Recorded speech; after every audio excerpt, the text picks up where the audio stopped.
Assalamualaikum warahmatullahi wabarakatuh.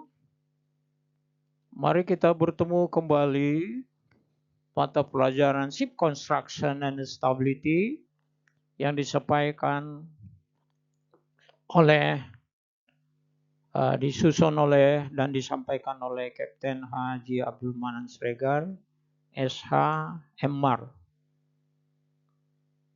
Dalam hal pertemuan yang ke-10 ini, kita akan membicarakan yang dinamakan dengan pertemuan yang ke-10 dengan indikator 8.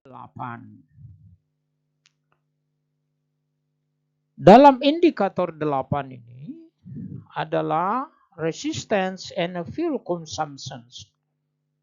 Sebenarnya kalau pertemuan di kelas kita membahas item-item tersebut di bawah ini. Pertama, frictional resistance, Reynolds number, residuary resistance, Froude number, speed length ratio, effective power, Admiralty coefficients, and a fuel consumption and a fuel coefficients. Kita bahas selama 5 jam. Tetapi dalam hal ini kita akan membicarakan dengan yang dinamakan dengan speed length ratio, terus effective power, dan yang ketiga fuel coefficients and the fuel consumptions. Jadi 3 item ini akan kita bahas. Mari kita lihat pembahasan selanjutnya.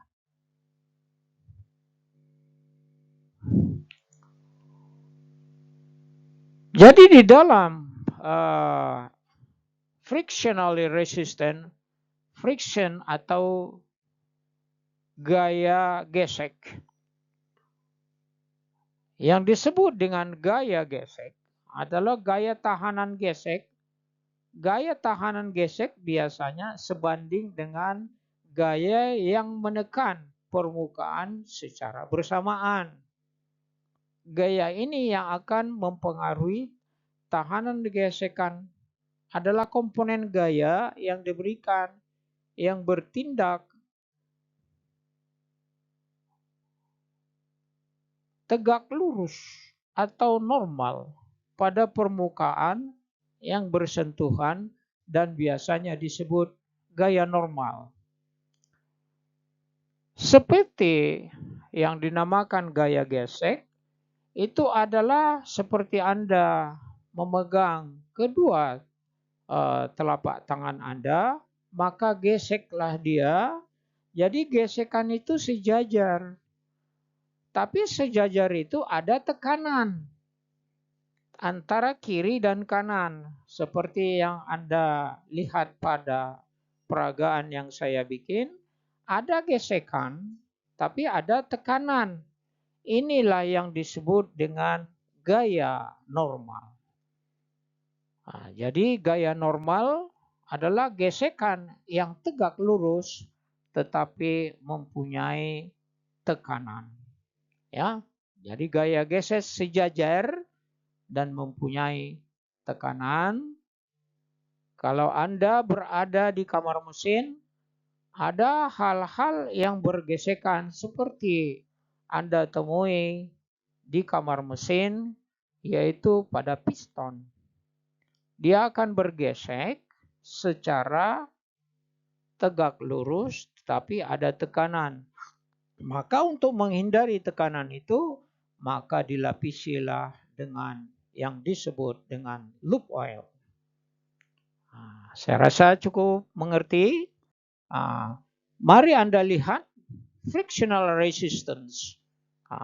Frictional resistance Anda lihat lempengan 1 dan lempengan 2 itu sejajar. bergesek mereka, tetapi antara gesekan itu ada yang dinamakan fluid atau cairan. Sehingga terdapat pada piston Anda. Inilah dia yang disebut dengan frictional. Mungkin istilah ini juga lazim Anda dengar di dalam kamar mesin. Sehingga ship construction and stability sangat erat hubungannya antara mesin dan deck department. Inilah dia yang disebut dengan frictional. Mari kita bahas dengan speed length ratio. Speed length ratio. Saya akan bacakan. This ratio is abbreviation as V divide L. Its speed is not divided by the square root of the water length in feet. For example, a boat with the 25 feet waterline give a square root of the 5.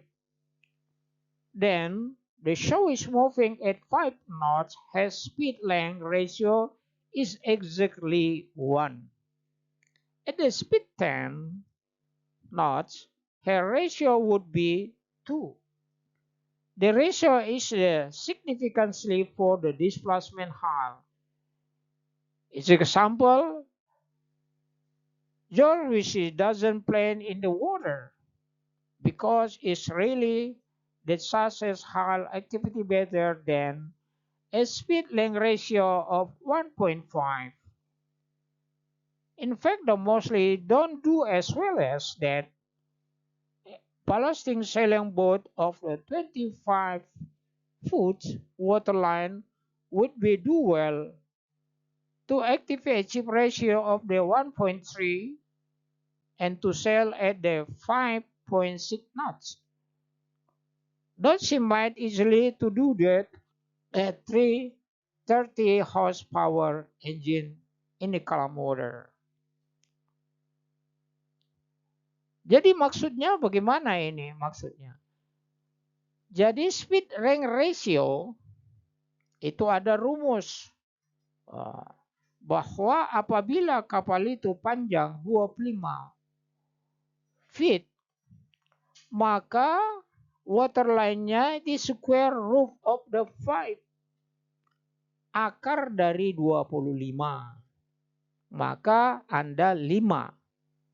Anda lihat bahwa apabila panjangnya 25, maka square waterline-nya adalah 5. Bagaimana dengan 16? Berarti rasionya 4.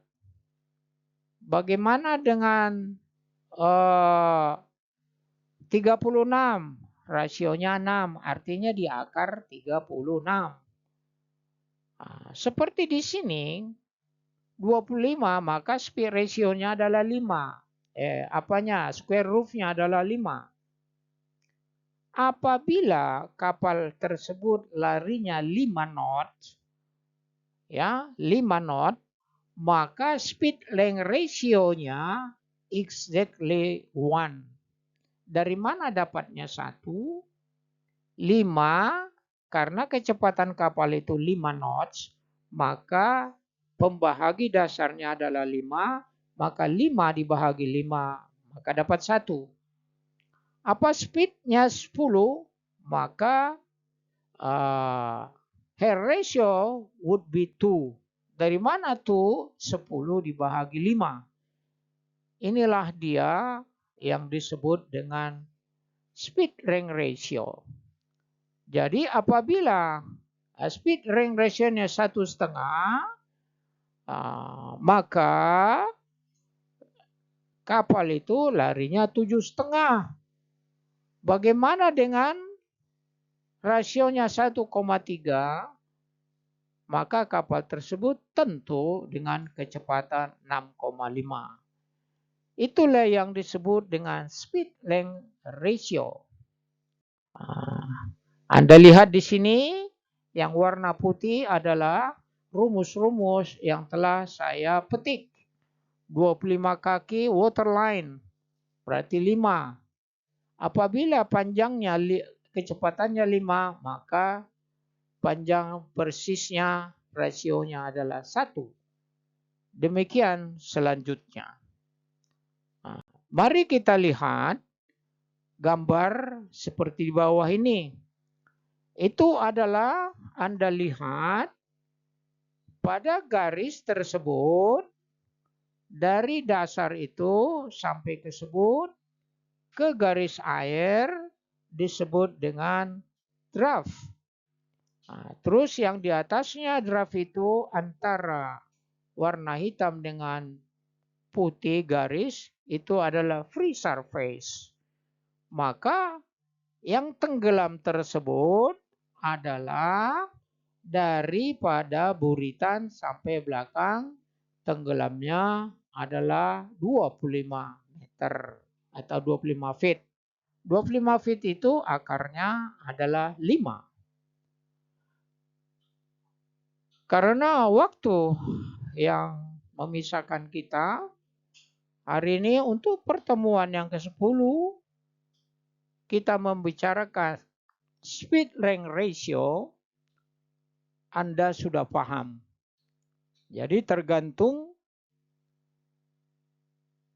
badan kapal yang tenggelam dari haluan sampai buritan, maka dihitunglah berapa meter. Umpamanya 25 feet, akar 25, maka pembahaginya adalah 5.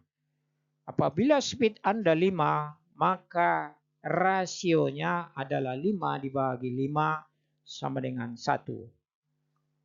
Sekian, semoga Bapak, Ibu, dan adik-adik mengerti. Dan apabila Anda dapat membaca slide-slide berikutnya, apabila Anda mengalami kesulitan dan ada pertanyaan, silakan menghubungi saya melalui 3 cara. 1 email, yang kedua WA group, dan yang ketiga adalah telepon calls langsung. Hari ini cukup sekian. Terima kasih. Semoga Bapak-Bapak sehat dan see you next week. Assalamualaikum warahmatullahi wabarakatuh.